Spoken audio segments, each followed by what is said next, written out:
Astrology is such a fascinating science. We need it. We're interested in it. It piques our interest. What do we go to it for? Oh, am I going to meet a man this week? Am I going to meet a girl this week? Am I going to this? Am I going to that? But the fact is that on this screen right now are two of the greatest, in my opinion, apart from Pam Gregory, these two are my favourite astrologers on the planet. Laura Eisenhower, George H. Lewis. Welcome, friends. How are we doing? Laura? Doing well. Great to be here. Good to see you both. You too, my Yeah, darling. And George, how about you, my love? How are you doing? life's great. It's very nice to connect back with civilization. I've been in the jungle for the last month. Which jungle? The Colombian jungle, the rainforest. And what were you doing out there, George? Just a lot of really interesting artwork, some healings, meeting people, meeting some of the local indigenous populations, seeing remnants of giant civilizations and a world that is much bigger than we've been told. Oh my God, there's so much there that we could unpack and go through. But you know, I'm a bit distracted, George, because there's the most incredible picture behind you. It looks like a photograph, but I happen to know the artist, and I happen to know it's actually a painting. Because you, George H. Lewis, you created that masterpiece behind. Do share. Yeah, that's very sweet. Yeah, I painted it around 10 years ago, actually around the time of the timeline change of 2016. So yeah, nearly 10 years ago now, actually. It's amazing to think that, isn't it? It's called The End of Pisces, and it's an oil on canvas. And the female archetype, she's basically flushing through water out the old detritus, the old system. So whether we're Christian, Muslim, Jew, secular, we've really got to flush out the old and embrace the new. It's very Uranian in that sense. And it's also, you know,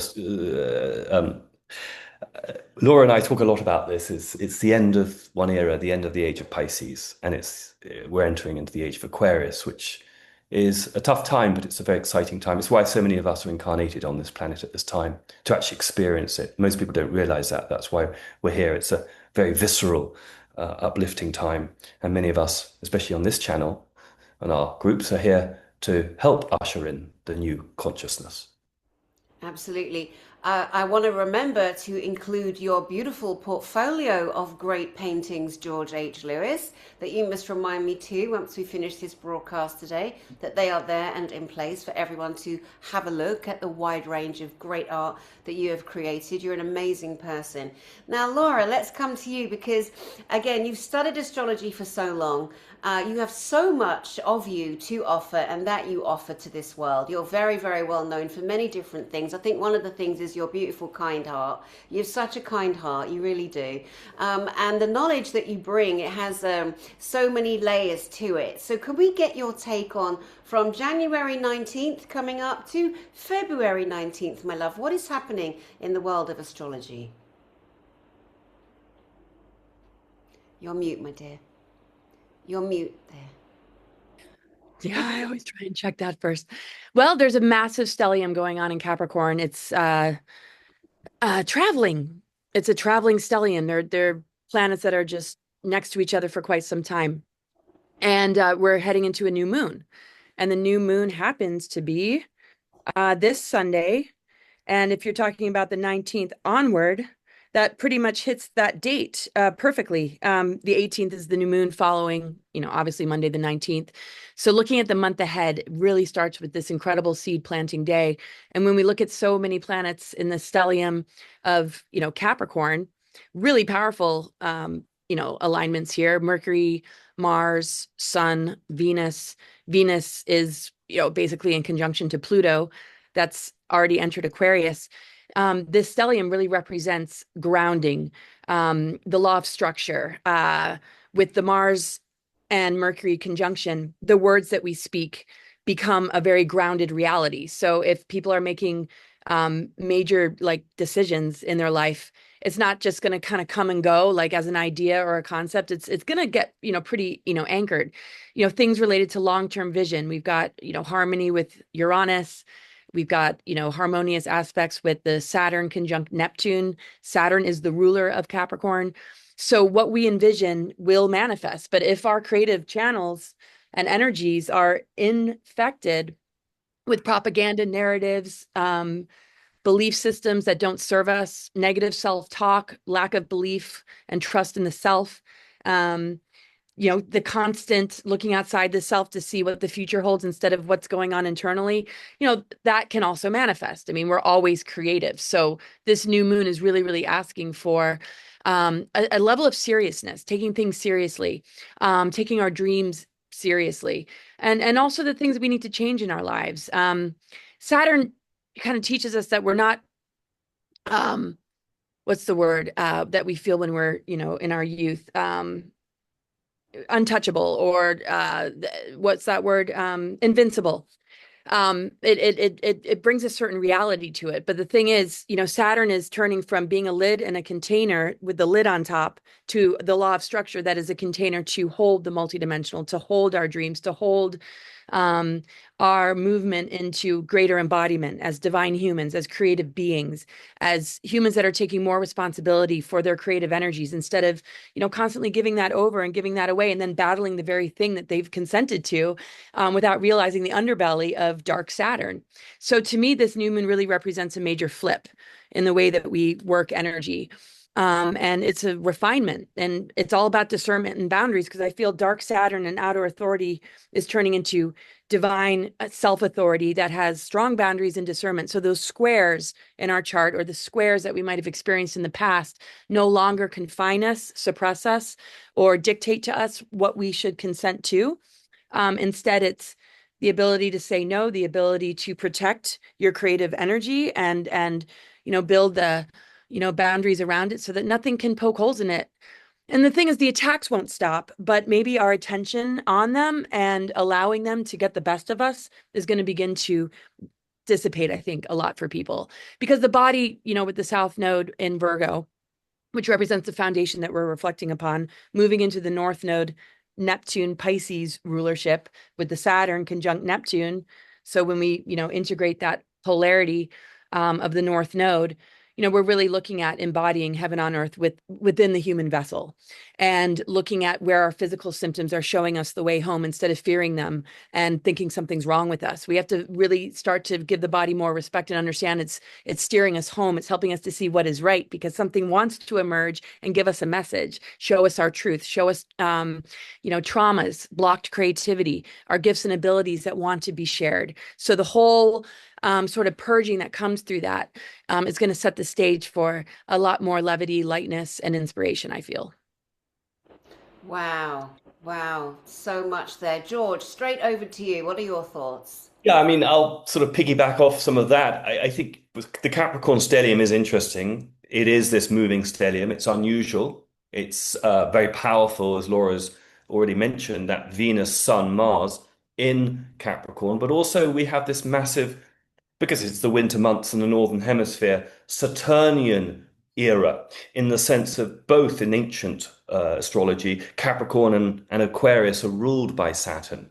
And at the moment, we have Pluto and three of the asteroids, I think it's Vulcan and Pallas Athena and Vesta, are loosely conjoined with Pluto in Saturn Aquarius. And so, what I find interesting at the moment is we have a lot of focus on the Saturnian, and yet where is Saturn?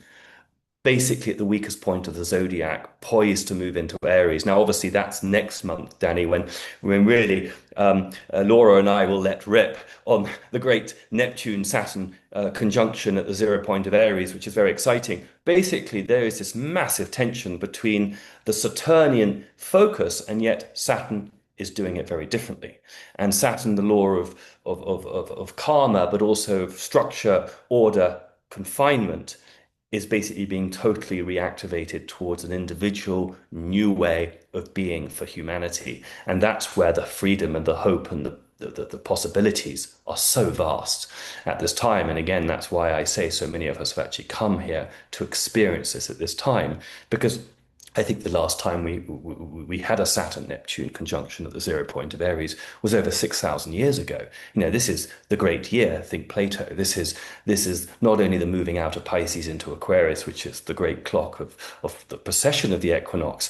This is a civilizational Atlantis remembered, and for me, I sense totally what is happening in the Americas. And I currently speak from South America, the land of the condor, and you, Laura, speak from North America, the land of the eagle, and you, at the moment, Dani, speak from Saturn-ruled Britain, the ancient capital of the British Empire, which is poised to be totally disrupted and dismantled.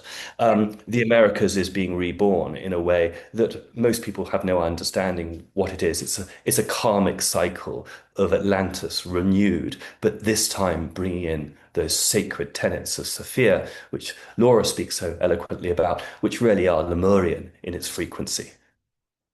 That's so beautiful, Laura. Before I come back to you, George, in our journey, in our individual soul-seeking journey that each soul is here to embody on their own, no one's going to help you. And when we get that lesson, the sooner the better. This is a self-healing, self-knowing individual spark of creative, integrity, whatever you want to call it, that we've come from. We need different things to help us to build out what we're doing, where we're going, how we're healing, how we're coming into our full awareness. Different tools, different elements. So you mentioned Vulcan, Pallas Athena, and Vesta. Now, could you break down a little bit of their characters, personalities, and why we might look at some of these ascended masters, as some people would call them? Mm. I mean, Pallas Athena is a very interesting one because she represents a very strong feminine archetype of, of, of individuation, but still remaining sovereign and not necessarily being defined by being a wife. Remember, Pallas Athena comes out of the head of Zeus. And I'm also very aware, as I sit here in 2026, that the Greek myths are ultimately tied probably to the Nephilim and tied to Anunnaki. Don't you think, Laura, in some ways there is this old connection, and much of astrology is about breaking out. We have to learn the rules of cosmos and energy in order to break it. It's like you have to learn to play the piano before you can break the rules. I think Vulcan, I mean, as an archetype, he was the ironmonger. He made all the great gifts and artifacts and technologies for the gods. He would make some of the sacred swords and paraphernalia. He's Hephaestus in the Greek, and he was married to Aphrodite, and of course she always cuckolded him. But I mean, I think the thing is, these archetypes represent. I mean, Michelangelo, the famous artist, I would say, in some ways, carried a Vulcan Hephaestus archetype, totally in service to something bigger than himself, but wasn't able necessarily to express his passion in the physical. And Pallas Athena chose, in a very different way, not to have physical connection. And then Vesta is very different. Vesta is the hearth, is much more maternal, much more sensual, much more is connected to the wife and the family archetype. So those are two out of three strong feminine archetypes playing alongside Pluto at this time. And you can infer many different things from that. I don't think it necessarily means one specific thing. I think more importantly is, where is Vulcan? Where is Pallas Athena, and where is Vesta in your own personal natal chart? Is that being activated? Then it's more poignant.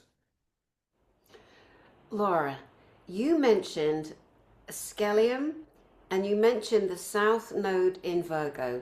Now, for those complete novices out there of astrology, could you break those two things down a bit more for us, please? Okay, so I love what, George just said, and, I just wanted to say something real quick on that. When you look at, the asteroid belt, Tiamat explosion, the 5D asteroid belt, Maldek, the 3D asteroid belt, and you see all these, different archetypes. I feel that because the pre-fall divine blueprint of the Christos Sophia went through this sort of fall and Anunnaki overlay and manipulation, these fragmented archetypes are looking to find wholeness again. So you see a lot of dynamics playing out with the masculine and feminine between these different archetypal energies.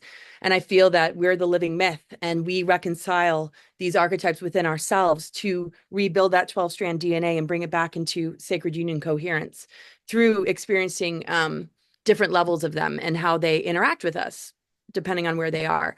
So I love, what he said. So the Pisces Virgo node axis, with the Virgo being on the south node, they're activated during eclipse times. And to me, they represent the growth period of humanity. What is the growth period that humanity is, currently going through? A lot of the planetary alignments and growth periods are stunted, and the programmings of society, social engineering, geoengineering, seek to put it in its inverted expression, or to keep us held to a more inverted expression. And that's why astrology can be very, very helpful, because when we understand the higher octave of the planetary alignments and what they represent, we can override a lot of the psyops and false flags or social engineering agendas that seek to throw us into the shadow. So I think it's very significant to have this South Node Virgo. South Node is foundational. What are we reflecting upon? What are we connecting to in regards to the past? So in a natal chart, the South Node is kind of like a bleed through. What are you bringing in from previous lifetimes? What have you developed in previous lifetimes, or, as a soul coming in? It's very foundational, but the soul knows to integrate polarity in its lifetimes. So it seeks the opposite. It seeks the North Node. So when you see it as a, transiting alignment, or polarity integration, and children are being born, with this placement, it's really about, the Virgo being ruled by Mercury. How is the mind talking to the body? Because we're always unconsciously in dialogue with ourselves. We can catch ourselves and realize, oh, okay, I was triggered because of this trauma that I'm speaking to my body, which impacts my nervous system and creates constriction. Or, we notice the dialogue maybe with ourselves, if we stop ourselves, of what is really helping us to thrive or move through illness a lot more on a much more accelerated level, to the point where we're getting to know ourselves more, or we're stopping a programming in its tracks because we realize our body doesn't like it. It's foreign to the body. So the body's going to react and want to break that down and bring in the truth. So the more mindful we are of that Mercury connection to our body, then we start to look at epigenetics. We start to look at, how genes are switched on, and how the dialogue that we have with our body, whether it's negative self-talk or just looking outside of ourselves or getting caught in an over-analytical loop or perfectionism, we can really begin to heal ourselves and change the dialogue. And that's where we really change the script of our physical vessel. And how it relates to routine, work, diet, exercise, the way we either care for ourselves or choose a self-destructive path and want to just escape. So as we integrate the North Node, which is Pisces, its shadow side is addiction, self-undoing, negative loops that, the 12th house also rules prisons and hospitals. It's sort of like when you step out of society, where do you go? Well, you can also go to an ashram or a sacred site, right? So a more destructive path can land a person in some of these harsher environments that can ultimately wake a person up. Or it can be like a recognition of the need for sacred space, the need to hold a strong direct connect with your multidimensional self, your dreams, your visions, your connection to source, to then speak that into the body. So the nodes always ask us to integrate polarity, because in integrating polarity, we collapse duality. We're not polarized. Because if we're functioning just with the Virgo without the Pisces, then we've lost our imagination. We're literally just running programs. We're literally running ancestral patternings or genetic inheritances without actually looking deeply at a way we can flip the script. So when we go into Neptune, which is the multidimensional, what are the belief systems? What are there archonic entities or attachments? Is there trauma that is haunting the physical vessel with old stories that haven't been released or purged or come to terms with? That's why when people do hypnoregression or plant medicine or go out and go on a vision quest or hang out in the jungle for a while, you're really giving yourself the opportunity to strengthen that polarity integration and exchange. So the growth period for humanity in the way that it's been weaponized is, problem, reaction, solution when it comes to viruses, when it comes to, different things that we would want to remedy so that we don't go through the growth period or the process of getting to know ourselves. It's sort of the hijacking of, oh, if it's painful, if you're depressed, if you're anxious, if you're angry, then you need this. Something's wrong with you. Don't even look at it. Just treat the symptom. This is the way our society has been. This is the way children are treated. And so I feel like the growth period is to really get to know ourselves, that we're elemental beings. The nucleic acids of our DNA are elemental. The mitochondrial DNA connects with the ether. That flow of energy and circulation is everything right now. The alignments, the planetary system knowing how to heal itself is moving through us. So, it's just giving us an opportunity. But if we don't recognize that, it's very easy to feel into the next ascension symptom or energy block that wants to break free and just want to run from it and either jump on a drug or alcohol binge or take a pharmaceutical or escape the process of self-discovery.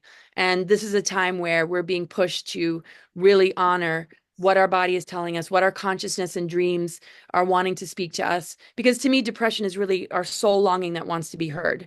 And the more we don't believe that it wants to, or the more we don't give it the respect that it deserves, the heavier the water element can get and the more murky.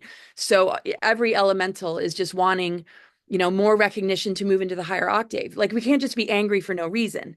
What's the passion behind it? Maybe it's, seeing an injustice, seeing what's happening to, children, seeing, just all the wrong in the world. Well, that's also igniting your purpose. So, all these inversions in pain, body, and disease is actually the key to discovering why we came, what matters to us, and where we can take action and move it forward and create change on the planet. So that's the growth period, is on a body consciousness level integration to anchor heaven on earth through the physical vessel. Beautiful. George, what would you like Yeah, I to? mean, it's so true. I mean, this is definitely a recalibration moment for us as a species. We are at some massive collective crossroad where we're standing literally at the precipice between the old world, the old Saturn, and which is crumbling. You see it in the astrology. The astrology never lies. And then the new, Laura talks about the North Node in Pisces and with Neptune there. And remember that Jupiter is the ancient ruler of Pisces, and he's in a very good place. He's actually in his exaltation right now in Cancer. And I think this is important because if you want us to focus on the astrology for this current month and into the first half of February, why is that important? That Jupiter is not only moderating, but he's creating abundance in a way that with Mars exalted in Capricorn, conjunct the Sun and Venus not in a particularly good position in Capricorn, would otherwise create quite a lot of chaos on our planet. So yes, the doom mongers are going to say, because of the mainstream media, that let's take Iran for a moment, it's all doom and gloom, oh my God, Trump's going to bomb, where actually you see people on the ground, there's an exuberance, there's an excitement, it's very dangerous, but the people are standing up against tyranny. How can anyone not support that? And that's the Jupiterian saying, no, we're going to do it differently. Saturn tyranny is no longer going to be allowed as we raise in consciousness. And of course, I don't miss this point, and Laura and I have spoken about this off air a lot, is Jupiter is very important in the destiny of the United States. And I go back to the Atlantean prophecy here, that when the United States was birthed in July 4th, 1776, the Sun was conjunct Jupiter and Venus, the two benefics. That's not accidental, that's prophetic. And not only was that the case, it was conjoined our second star, Sirius. Very powerful, that. So we see Jupiter being fully activated right now, right through until May this year, until July 4th almost, I think. It's really poignant. And of course, when Laura mentioned a moment ago about ether, it makes me think because from one perspective, the ether was a very important seminal part of our periodic table, and it was taken out. Why? Because it represented freedom. And everyone now is talking about ether again. Ether's being reintroduced, not just as a concept, as in terms of Tesla and free energy, but in terms of it needs to be put back into the periodic table. Because when it's harnessed, it grows food, power. It can power up urban areas for free. And that's the whole point of Tesla as opposed to Edison. And that veil is now being lifted. And we are in a state of massive remembrance at the moment. And I think that's where the grounding aspect of Capricorn is so important because we can see the old Capricorn system and the old karmic cycles and lower realms of consciousness for what they were. And they are being rejected as we say no to it. We're being conscious now to make choices. When humans don't make choices, we're not conscious. Everything's forced on us. The nanny state is inevitable. But when we step into the driving seat, this is the whole thing. No human being has understood freedom. We for many years thought freedom might be, 2 weeks on sunbathing on Turks and Caicos. That's just posh slavery, you know. Mm. Wow, there's so much there. Now, you just mentioned the periodic table. I Yeah. wonder how many people are actually aware that over these decades, elements have been physically removed off of our foundational periodic table. Now, years ago, when I was on British television, there was an incredible company that made film. My friend Pandora, who I work with on my marketing, is great. We reconnected recently. We were both involved in this same TV studio. And they used to put information out before Gaia, before Netflix, on the most incredible knowledge ever. And I remember there was elements on the periodic table. They looked like two seas facing each other.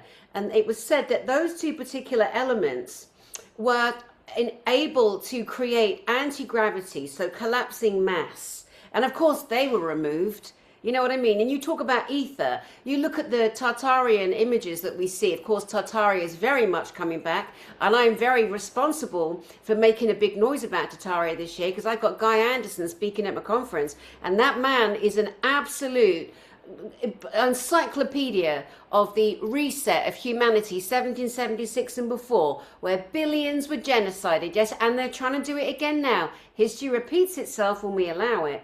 But back to the elements, it's important that people, because we've been so hoodwinked, lied to, captured, frozen, hypnotized, MK Ultra'd, all of those things. So we do need to speak back into the field, the injustice, the insanity, the crimes against us, that we, the people, are putting back. You mentioned, both of you, Jupiter as a very strong, powerful element. Laura, can you speak to anything I just said, but also the energy of Jupiter? Well, yeah, I mean, the ether element was put in reversal. So when we look at the reversal grid network, the element, the dodecahedron platonic solid, was the one that was targeted the most. And that's symbolic of the pentagram going in the ground. That is the fifth element. That is the ether element. And that is part of the control system, is to repress that energy, to keep us from integrating that, because that would increase our lifespan. That would help us to overcome things.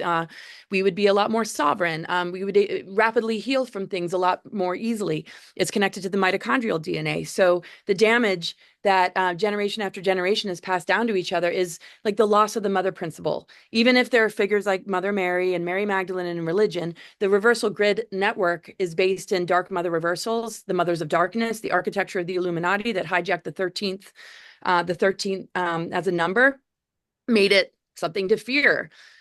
So the ether element is connected to all of that. And it's very interesting because Jupiter currently is in the sign of Cancer, retrograding until March, and it has formed a square with Chiron. It's opposite the stellium in Capricorn. And it's very much about looking at our mother-father wounds, particularly in Jupiter, mother wounds. Parenting as a mother, our relationship with our own mother, our relationship with the Earth Mother, our relationship with a hidden galactic history that we only have physical symptoms to go on without even knowing that it's all connected. That's why when people do, major work on going inward, they start to remember Lyra, remember or Orion Wars. It's not just Genesis or anyway, so the mother wound has really come up for people, and things connected to security and home and feeling secure and moving into this next level of Saturn. Is the sacred union in balance within ourselves? Is Saturn still the patriarch? Is it still the controller? Is it still something outside of us as an authority? Well, the mother wounds are asking to be seen because the ether element, Chiron, which is the ruler of Ophiuchus, the 13th sign, is saying, because the mitochondrial damage has been passed down, because we age so fast, because we're very fatigued and everyone lives on coffee and it's all about, trying to find energy while we're being vamped on and siphoned from. It's really about calling that energy back and flipping the script and making sure that the mother element within us is working with the law of structure without being suppressed, without being exiled. And so that wound is coming to the surface in order to demand that that Saturn moon matrix, that imbalance, that duality between the masculine and feminine is reconciled. And that's where the rings of Saturn, where, there's a simulation reality being cast down to us, and the lunar energy being, artificially based, begins to fall away. We move into the higher octave and we get out of this sort of matrix net that Saturn has perpetuated through, the black cube and a lot of the ritual abuse and everything to keep that order alive. So, the United States being, a country where it plays a huge role in the way that everything else unfolds on the planet, is really, looking at that. What is our relationship to this country? People are being taught to hate their color, hate their country. And so these wounds are being weaponized so that it creates more division, more hatred, more divide and conquer. So if we can look at it like a collective healing to return to the mother, to return to the homeland, to return to home within ourselves, to occupy the law of structure, which is our skeletal system, our teeth, then Saturn is not being externalized to the point where we have tooth decay, we age. The law of structure is not standing upright, is not got the spinal connection that allows the flow and Kundalini energetic flow to occur. We're being asked to look at that wound with spiritual responsibility in order to heal this country, in order to heal the planet, in order to first, where it starts is to heal ourselves. So yeah, to me right now, the emphasis on Jupiter that'll move into Leo is putting us through that, which is lighting up a lot of people, and it's bringing out the worst in people and the best, depending on where you're at, to then move into something a lot lighter where now we get to play like little kids with the Leo energy and be a lot more creative and realize we are unconditionally loved, and we can bless ourselves with the joy of that divine inheritance and how that exists within us, instead of this punishment reward system that has caused more damage to the star seeds and the awakened souls, and more reward to the people that want to stay asleep, with a lot of mixing of all that, without being stereotypical. There's a lot of people changing the system from the inside out that are refusing to go along with the narratives, with the pushing the engineering and the falsities on humans anymore for the sake of a paycheck. So yeah, and then we're seeing healing centers popping up. The 12th house will now be healing centers instead of hospitals, instead of prisons, rehabilitation centers, maybe using some of this mind control technology to undo the mind control that turned people into criminals. Hopefully we will see the de-weaponization of the technologies that already exist. Tesla technology, free energy, all of that. Fantastic, George. Yeah, I mean, God, there's so much to build on from all that, Laura. I mean, it's interesting when we focus on Jupiter at this area of the zodiac, Cancer, and then into Leo. Leo rules the heart, and Cancer rules the pericardium, doesn't it? In medical astrology. And I remember going to Leonardo da Vinci's house in France many times in my teens and 20s. And I remember looking in one of his notebooks, and he had done some amazing paintings and illustrations of the heart as a vortex. And I can always remember this because it's logical. It's a chestahedron because the chest, that's how I remember it. And a chestahedron is a seven shaped, sided shape, and it's 36 degrees off center. So when you place a chestahedron in water, it creates a vortex. So your heart tissue is a vortex spiral. And I just find that, this is Jupiter in Cancer, really, isn't it? Jupiter in Leo, that whole sense, oh my gosh, we're beginning to realize, fuck the pump. The heart is much more than just a muscle. It's some sort of incredible technology that is basically like a mini nuclear bomb, but it's so emotional, hence Cancer Leo. Leo Sun, Cancer Moon, Mary Magdalene, Jesus Christ, and here we go, Leonardo da Vinci and the Last Supper. It's very interesting. So Jupiter is a lovely planet to work with at this time, and I'm big into numbers at the moment, and seven has always been a big number for me for many reasons, which I won't go into now, as is eight. And just play with numbers. If you maybe a number resonates with one of you and all of you, and work with it. It's like if Jupiter resonates with you, it does with me. It's like Jupiter in Pisces. Play with that archetype. Ask it. Create a portal to have a bidirectional conversation. Things will open up for you. I think that's one way to tap into what some people call as the Akashic records. Very well said. I'd like to slightly change direction only because, George, a couple of times now you mentioned Atlantis. You may have also mentioned Atlantis, Laura, in your earlier speaking there. So years ago, I mean, I'll hold my hand up to going through periods of my life when I was such an academic snob, such a snob. And I remember going to a book club years ago. I was invited to. I was very flattered to be invited to a book club. And the book that was chosen was To Kill a Mockingbird. And I'd always heard, oh, that's a very important book to read. It makes you very clever. You can quote it. Atticus the lawyer and Bojangles in the jungle. And anyway, so the woman that invited me, I was so in awe of her. I thought she used to be on TV in New York. She was a New York news anchor, very, very clever.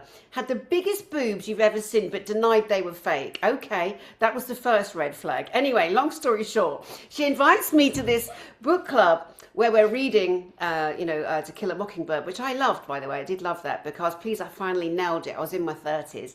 And I remember watching this woman influencing all of the other women in the room. And because this girl was famous, there was a little bit of, oh, we're very impressed, social snobbery here. And I remember when somebody said something that went against what she wanted to be shared, she'd say, somebody said, oh, I think Atticus was a bit rough. She'd go, do you? And she was leaning into the room like, do you? And then the person's like, oh shit, do I? Do I? It was a real observation in kind of MK Ultra, in the room. And I remember sitting there and I was the only one not drinking. And everyone was getting sloshed and it was funny. It's funny when you watch women get drunk in particular on the shit that starts coming out their mouths. So I'm observing this entire thing. And it just got worse and worse and worse and more attacking. And anyway, this kind of leads me into, we had a discussion about Atlantis and Plato, etc. And this woman was falling hard on the sword of, no, Plato is the only way to go. No. Any representation of Plato, that story, that's the one. And I remember at the time having an issue with it. And I said, I don't actually believe that. I don't believe that where Plato said Atlantis was, what he said Atlantis is, and the fact that someone thinks it's up in the Andes, I don't believe that. She's like, you don't? I'm like, no, darling, I do not. Anyway, that poor cow went on to stab her husband, but we won't go into that story. Yeah, she did, yeah. Anyway, moving along. Bit of drama peppered in there. But basically, Plato. So, Plato, Socrates, Aristotle, oh, let's remember their names and quote the gods and all the rest of it. It's all very exciting. But I don't buy Plato's account because what people seem not to say is Atlantis was a time which covered thousands and thousands and thousands of miles of land. Hawaii to India. I mean, come on, it's crazy. And the people that say, oh my God, how many people that worked in Atlantis were in charge of restoring the crystals? I mean, how many? Like, couldn't you just be a cleaner or a chef or a child? You know what I mean? There's so many highfalutin, I saved Atlantis. I am the one that went down with the crystal. Oh my God. Yeah, me too, love. Anyway, so Laura, let me start with you. What are your thoughts on Atlantis as it's very much a subject, an emotion on the planet right now? Well, I put the big crystal in myself, that. No, I did, Laura. Oh, no. Me. But you remember playing tug of war with it and then it broke and we were the reason it sank? I was the queen of Atlantis, Laura. You were my maiden. I know, right? Anyway, yeah, no, I know. I mean, I think, a lot of interesting transmissions do come through people. But yeah, no, I feel you on that. So yeah, Atlantis is huge. There is a long history connected to Atlantis and the amount of cataclysms that took place. Like the final Atlantean cataclysm was really when everything, went underground. It was, it was after, things began to get dark. The Maldek explosion took place, I believe, somewhere in there, maybe 500,000 years ago. And it's tough to say. So anyway, when we look at what happened, where certain tribes, actually went to, then you've got some of the more, maybe considered benevolent groups that over the course of time got sort of wiped off the map. And I look at everything based in, that divine blueprint and the conditions that made it very, very difficult for us to embody it. Then you had the Egypt Sumerian invasion, and that was really when we lost our galactic memories and, started to incarnate with amnesia. But the fall of Atlantis, the final cataclysm, was right around the time that they installed the Nephilim reversal grid and the Nibirian Diotic crystal grid to target the ley lines connected to sacred union. So, that's very significant. And when you look at Lemuria and Atlantis and the feminine aspect of Lemuria, the masculine aspect of Atlantis, everything is like in creation, all about, the sacred union. And then when that gets disrupted, it's for the very reason to keep humanity from being able to embody that, so that through osmosis, we're born into this fracture, this fragmentation. And really the trauma was already embedded in the land. The technology just leveraged it because we had already fallen from Tara and from a higher harmonic universe. So, when we look at the root races, 7 root races, 5 cloister races, 7 plus 5 is 12. That's the 12-strand DNA. In this lower harmonic universe, the whole idea was that the root races and cloister races would integrate and switch on dormant strands to begin to rebuild through many lifetimes and experiences. But that got very, very interfered with. And Atlantis was really, the place where it, I think, truly began. Even though there was the Lemurian Holocaust, even though other things were taking place even before that, the Hyperborea, Polaris, electrical wars, the Titans and Olympians and the Gaia, it's been nothing but a free will universe experiencing war after war, invasion, Holocaust, genocides. But Atlantis and the final cataclysm really set the stage for humans being born in the way that we are, trying to reclaim, trying to remember. And if we're not trying, then very much on autopilot, answering to societal programs, caught in this web without realizing that it harvests and siphons energy in order to battery up artificial timelines. So, I think we all have incredible past lives and ones that were very ordinary, and I think, people run a little bit wild with all that. But yeah, discernment is everything.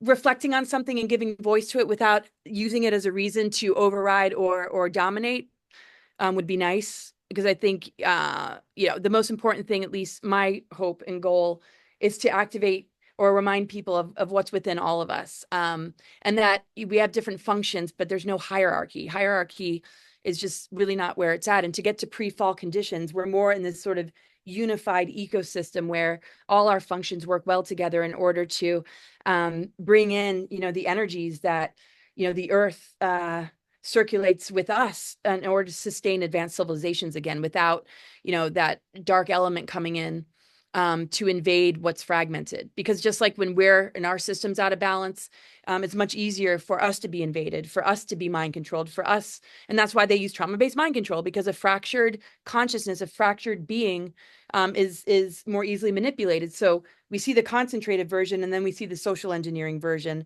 of how that concentrated system and how it operates feeds through these pillars of society to capture the consciousness of humans.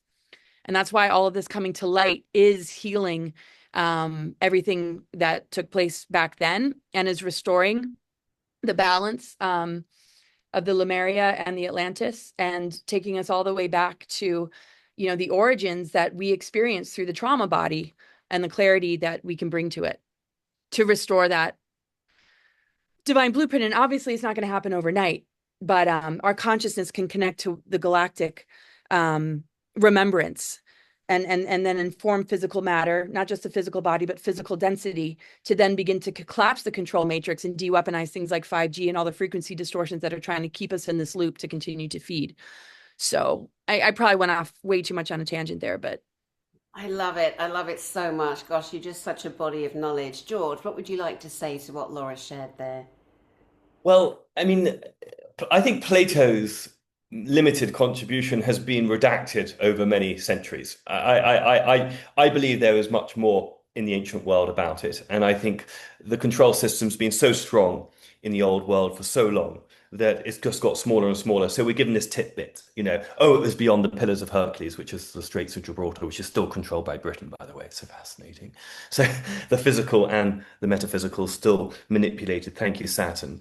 And I think the thing is, for me, I'm going to go more towards, I mean, yes, you can read Plato, and I think the book is called Timaeus, Plato's account, limited mention of Atlantis beyond.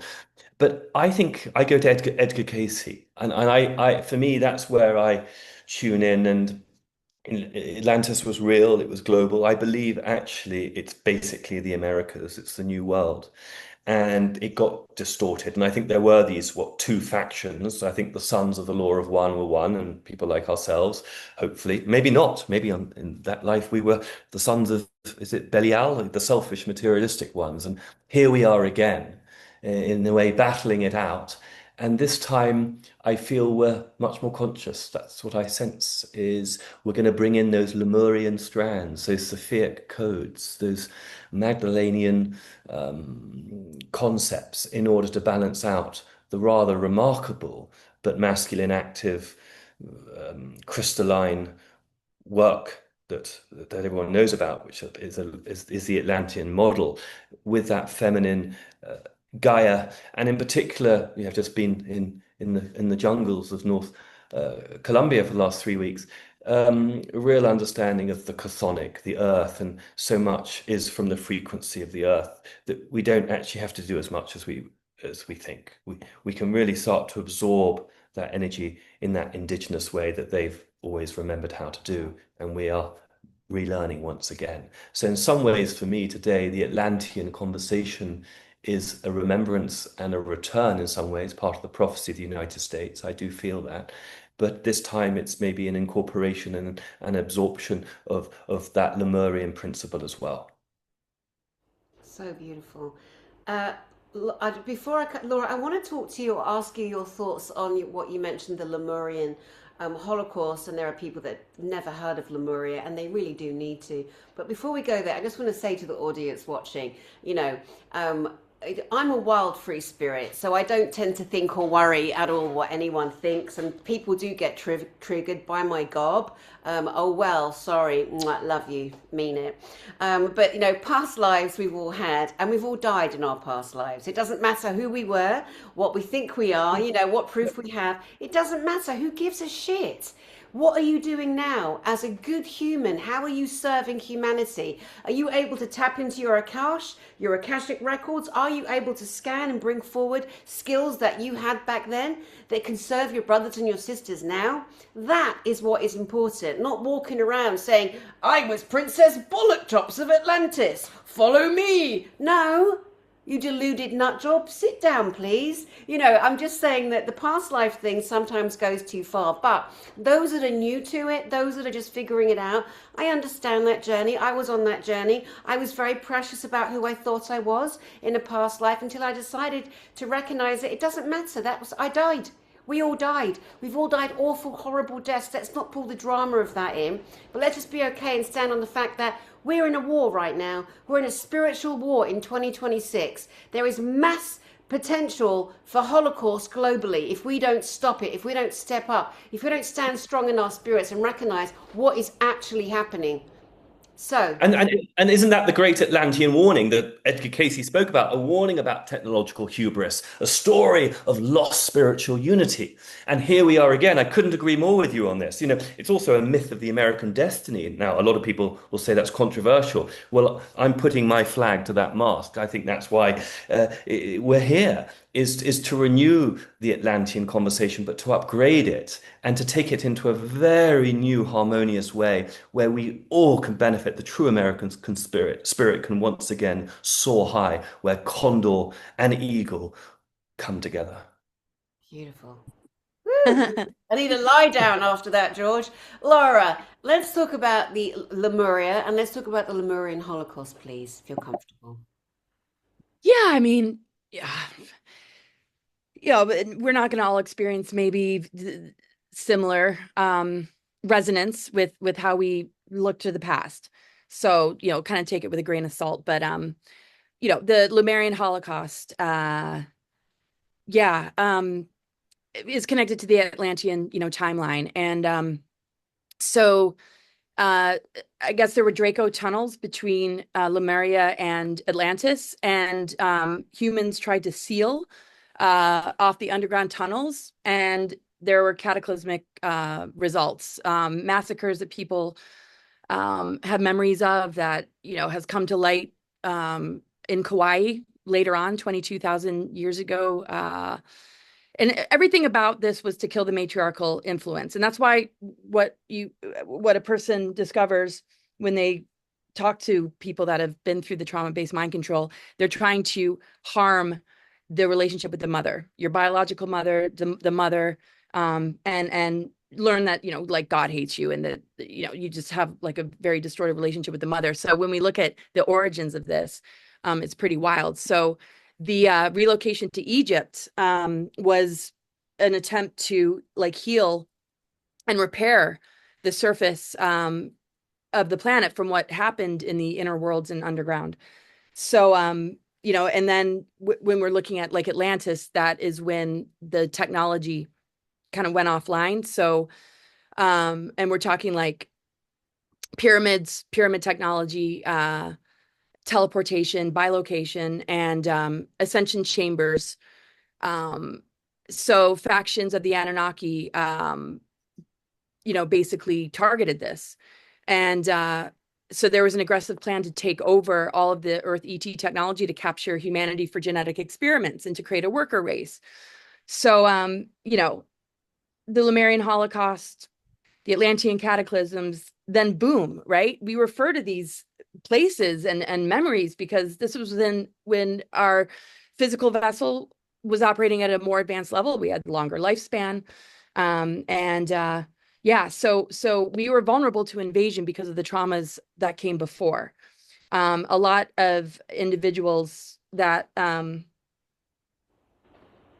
came from Tara, which are like, a huge amount of the Earth population at that time, were still like recovering from that. So you can have a new seeding of, humans, but you don't necessarily have a new seeding of souls, right? So you have soul memory like we have right now. Anyway, the first Lemurian Holocaust, from what I've come to understand, particularly from Lisa Renee, was a massive orchestration to hide and bury the contents of historical timelines included in the holographic disc translations, which was transmitted into crystals and then buried throughout the chain of the Hawaiian Islands and other island regions. So as a result of these efforts to preserve the Christos Essene Templar timelines during the Lemurian Holocaust, these were specifically referred to as Lemurian crystals. And this was a method to hide and bury the sacred knowledge about Stargate mechanics and the map of the 12 tribe genetics on the Earth during the Galactic Wars. So a lot was like protected during this time.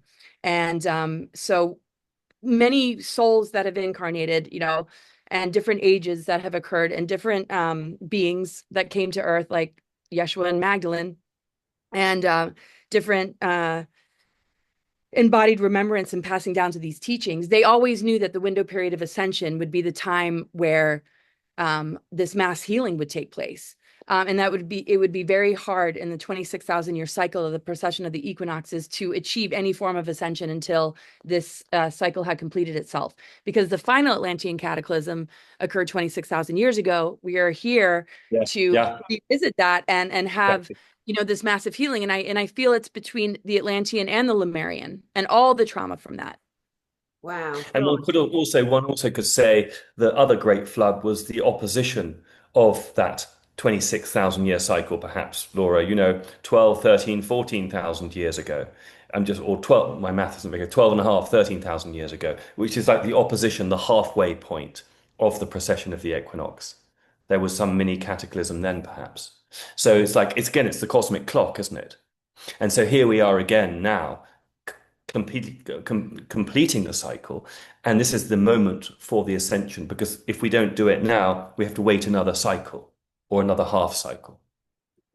It's so fascinating that you say that, this is because there's so many people who don't know about Lemuria, which was the time before Atlantis. And in Lemuria, we were much more heart based. We understood heart resonance, heart coherence. We understood that everything starts in the heart first because the heart will read the room. The heart energy will then create emotion, feeling. That emotion, feeling then records in the mind body computer, the brain, and then creates speech or thought. But it comes from the feeling in the heart first. So I am very, very drawn mostly to Lemuria, as a lot of people are. I lived on the island of Kauai. And I remember when I was landing, I was so called to go there. I saw it first in the first Jurassic Park film, and I could see the Rudrashka trees with the giant roots. And I'm like, Yeah. oh my God, I know there, I know there, I've been there, I've been there. And I went and I got to go there. Many times ended up living there, but I traveled back and forth for 20 years to Kauai. On my first trip there, I will make this quick. I had one of the most profound ET contacts I've ever had in my life thus far. And I basically was in a dream, but I was awake. So, how I do it for myself in a lucid dream is I'll always pinch myself. I'll be like, oh my God, I'm awake. I'm dreaming, but I'm awake inside the dream. Pinch myself to see whether I'm awake or dreaming. If it hurts, obviously I'm wide awake in this reality, or in the dream time, I'm very consciously aware. So I'm on a beach, I'm walking down the beach. The sea is on my right hand side in Kauai, and there is a whole line of these most beautiful beings. And they are very tall. They have almost white blonde hair, beautiful big blue eyes, really pronounced lips, like African lips, beautiful big lips. And they had it was like their ears sat back. I can't describe it. They were so beautiful, and they had pale skin, but it had a tinge, almost like a very pale beige. They weren't pure, alabaster white, and they were wearing cream robes. And they were standing, they were waiting for me. And as I walked past each one, they crossed their arms like this, took my hands and said, Mahalo, aloha. Then the next one, Mahalo, aloha, which is thank you. And hello, hello, thank you.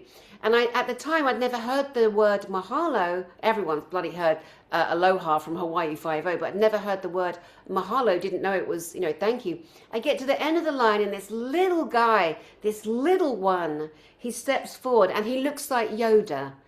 And he takes my hands in the same way, like this, and he said, welcome, we're so happy that you're back.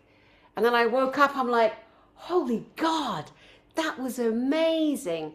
The woman who was running the retreat I was on, Shirley, the next day I told her, and she went, oh, she goes, I've been coming here for 10 years and I can't believe you had that experience. That's the fish people. I'm like, the fish people? That doesn't sound right. She said, the Lemurians. These are the ancient Lemurians. Now, what a blessing, right? But there are many species from many different times, Atlantis and Lemuria, Hyperborea, for example, where we didn't all look like the three of us look right now. Lots of different looking people. So we got to remember to hold our memory. And blue and green people, like in Avatar, blue and green. Right. Exactly. And Yeah. And they were like amphibians. and reptilian like too, Yeah. like that were benevolent, and the aquafarians that went extinct that are, yeah. Yeah.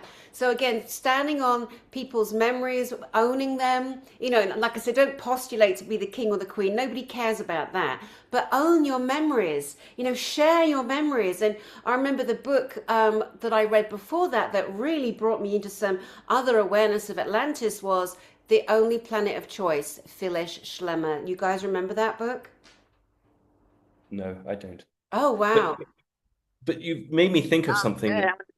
And Laura, we've talked about the Saturn Jupiter conjunctions every 30 plus years, and up until recently, for the last 250 years, they've always conjoined in Earth signs. And I always think of again back to Saturn Capricorn and the pyramidic structure with a king or a queen on top of the pyramid and the serfs below, and the new Earth, which is connected in some ways more to a Lemurian ideal, which is also the age of Aquarius, is we're going to a very different frequency where we're not going to have that type of hierarchy any longer. So the small person, the authentic, smaller local person is going to fare much better in the new age as opposed to that powerful CEO. And that's where we've got to get our egos realigned and dream into that because it's going to give us a much more freedom and much more peace in our hearts. That's very Lemurian, isn't it? Because it's no longer striving for something ridiculous. It's actually about real, authentic community connection. Absolutely. Yeah. Yeah. And when we raise our kids, we're helping them to be the best version of themselves, not trying to fit Yeah. them into a box, Yeah. not trying to have them regurgitate something and be graded on it. It's like, who are you as an authentic soul? What is your passion? What is your truth? What do you what helps you to thrive? Currency is going to change everything. And the thing is, this whole king, queen, there's nature royalty that doesn't even need the word royalty because people look at it like some and not others. To me, the chosen one is a person that embodies love and wisdom. Everybody, is chosen to experience life in order to awaken that within, to understand, life lessons or the wounds in a way that can bring about wisdom and discernment. Yeah. So yeah. Well, you were going to say something. Well, and I don't want to make this at all political, forgive me, because the intention, what I'm about to say, isn't. But you see, Greenland is run through a monarchy. And I don't think that's tomorrow. And I think the tomorrow is much more localization and the rewriting of the Americas and the tripartite or multipolar era that we're moving into is a rejection of the deep state New World Order to me. And this is where I diverge from the wonderful David Icke. I just fundamentally do philosophically. And maybe I shouldn't have brought it up, but it's like no more kings and queens. And that's why we have to move away from these titular heads. Canada is still controlled out of the British Empire. So it's the flagship, it's the outpost in the Americas of the British Empire. That has to stop. If we're going to move forward, all of us have to move out of those monarchy structures into much greater self and local sovereignty. Absolutely. And I just wanted to, oh, go ahead, Danny. Oh, no, you go ahead, Laura, Oh, I please. just wanted to say, yeah. I mean, when we look at just breaking down the programmings, the societal programming, society breaking down the programmings that we're seeing because they're not casting that upon us anymore. So it's that inner that shows the outer success. We have to do it as a collective in order to really tear it down. But when we achieve that sacred union remembrance, that integration of the masculine and feminine, however we uniquely express that in our own authenticity, that is what allows the kingdom to flourish, Yeah. metaphorically speaking. I mean, Yeah. in ancient times, the hierogamic union, the king and queen was based in the union, based in um, Yes. the quality of the union, because that is what the earth grids, the original architecture of the planet, and the way the grids are set up, that have been targeted, hold, that electric magnetic energy, the Albion and Cathar body, the circulation of the planet and how the planet thrives and is able to sustain advanced civilizations is based in those principles that we, can achieve, inwardly. And then we reach that place. And it's royalty without it being only Yes. some and not others. It's an achievement from within. And so when people talk about twin flames and soulmates, it's because you've achieved soul-centeredness within yourself. You can And it's an now inner, and it's an inner royalty. It's an inner what's that? royalty. It's an inner Yeah. royalty, is what You you're you have saying. you have Yeah. reclaimed your divine blueprint, which is way more royal than this inverted royalty crap. There we go. Well, and also the point being, and the reality and truth that is coming out, and it can't be stopped and won't be stopped, is the fact that the royal family that we have, many of them, they are invaders. They have usurped the natural reality. They have taken, blood-born rights from others and installed themselves. So it's all bollocks anyway. Oh, people get so offended. I think less now. I think like even my parents who are in their 80s, like people are much less offended by people speaking out and saying, we don't need royals, we don't need them. And why should we worship them? And like you said, no more bloody godheads. Honestly, you can't afford to give people the power on their own because you can't trust them. Oh, we start out so nice, so humble, so sweet. Oh, for the people. Then we get in power and we turn into an arsehole. And then it's too late. And everything you said you weren't going to do, you're doing. So people can't be trusted. That's why when we're bringing in the new earth, the new world for all of us, is that we have councils, circular. I always see the circles, the concentric circles of Atlantis, that beautiful imagery of circular structures of people on like a round table where we're all deciding what is the best for the children, for the elders, for us. You do not give that power to one singular person, one singular voice. And if there is somebody on agreement of the group who then is the one that will speak for the group, that person gets moved along after a year or after 6 months. So we're never entrenched in getting addicted to a voice of leadership, because it doesn't work. It never has. Right, Addicted. exactly. Yeah, it's never worked and it never ever will. It's as simple as that, really, isn't it? Totally. I mean, and the thing is, everything is modeled from the relationship, the relationship energy, the relationship with the system or with creation, with nature. And when we look at the powerlessness and how people want that, they want to be told what to do. Well, some people enter relationships and they want to be controlled, but there's a certain expiration date where you realize you don't want that. That is not your inner voice. That is conditioned into you generation after generation of wanting, like, somebody to run the show in the household.